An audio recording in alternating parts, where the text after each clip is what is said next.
HMDA మాజీ అధికారి శివబాలకృష్ణ కేసులో తవ్వుతున్న కొద్దీ నిజాలు బయటికి వస్తున్నాయి. నిబంధనలకు విరుద్ధంగా అనుమతులిస్తూ వందల కోట్లు కూడబెట్టాడు నిందితుడు శివబాలకృష్ణ. ఇప్పటికే శివబాలకృష్ణను 2 రోజులు విచారించిన అధికారులు 3వ రోజు కీలక విషయాలు నిందితుడి నుంచి రాబట్టారు. రైట్స్ లో విచారణలో తాము సేకరించిన అన్ని ఆధారాలను శివబాలకృష్ణ ముందు పెట్టారు.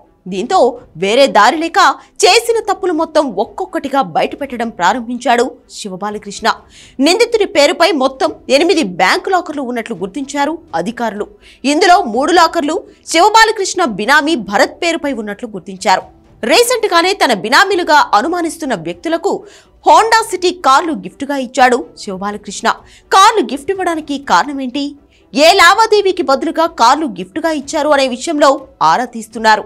ఇక తెలంగాణ ఎన్నికల నోటిఫికేషన్ వచ్చే కొన్ని రోజుల ముందు కూడా 90 లేఅవుట్లకు శివబాలకృష్ణ అనుమతి ఇచ్చినట్లు విచారణలో గుర్తించారు అధికారులు.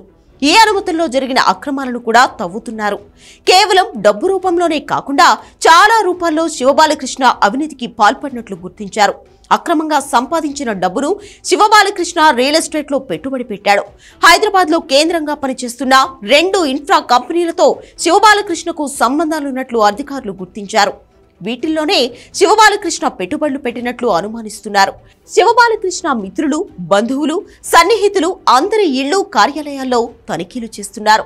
తన సర్వీస్ లో పవర్ ను అడ్డు పెట్టుకుని నిందితుడు కోట్ల రూపాయలు వెనకేసినట్లు అధికారులు గుర్తించారు. ఈ మొత్తం వ్యవహారంలో ఉన్నతాధికారుల నుంచి, ప్రభుత్వం నుంచి కూడా శివబాలకృష్ణకు సహకారం అందినట్లు అనుమానిస్తున్నారు.